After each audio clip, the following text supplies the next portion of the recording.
Hey, this is Matt with the Arbor Barber LLC in Denver, Colorado. Today I'm gonna make a impromptu, semi-unprofessional video of two trees that are in my yard or my property that we just kind of inherited when we bought this property a year ago. Like both kind of came with their own issues. So let's get right into it. All right, so the pine tree in my front yard has a codominant structure or codominant stems. So normally with trees, especially your excurrent trees, you want a structure that is going to have one central leader, one main leader. My tree is doing better now than when we first acquired the house.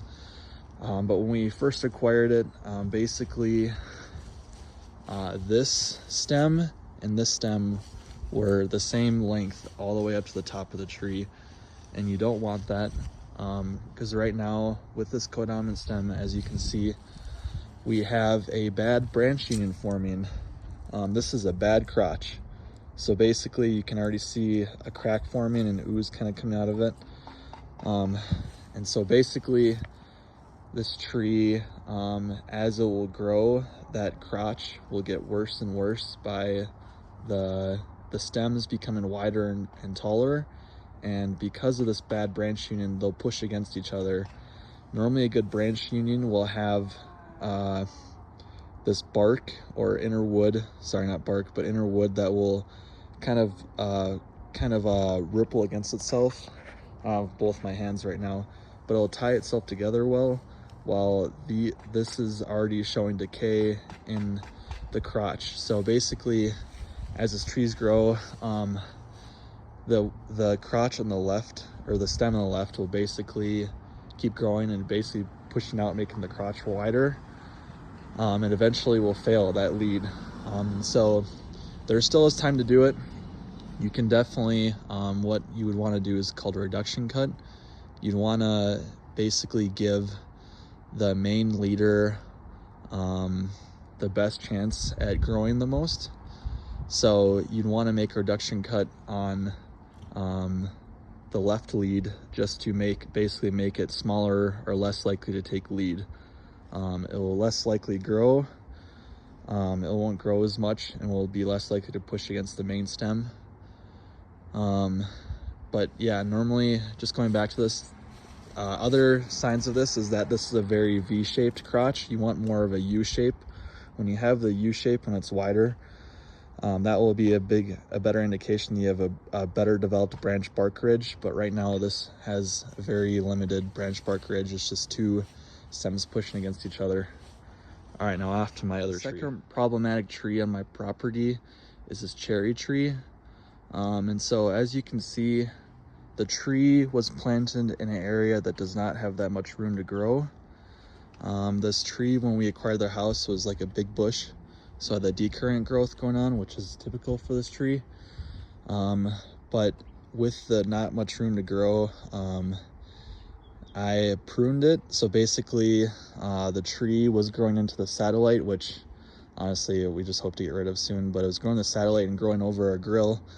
And so basically, when I was grilling, I was kind of burning the tree, certain leaves. And the neighbor had made a comment about the tree too, with covering her property so she couldn't plant plants.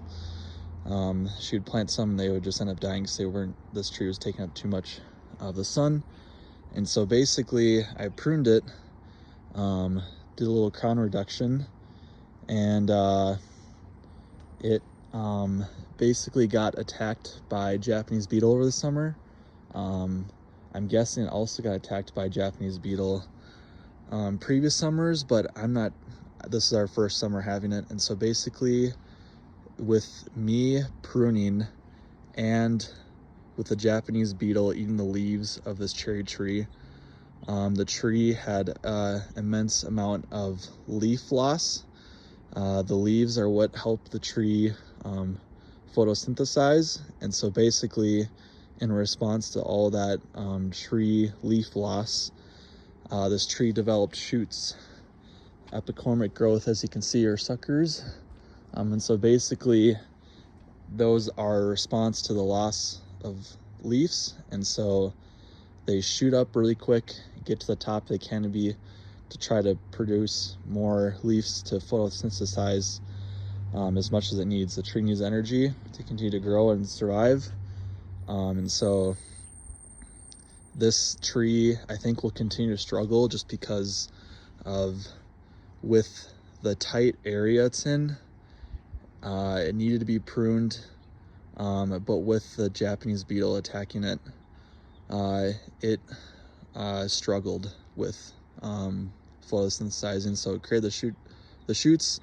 And so I think this tree will continue to struggle. I'm going to try to keep it, but there's no great promises for this tree because of poor planting location and the susceptibility to Japanese beetle, which is an invasive species not native to Colorado.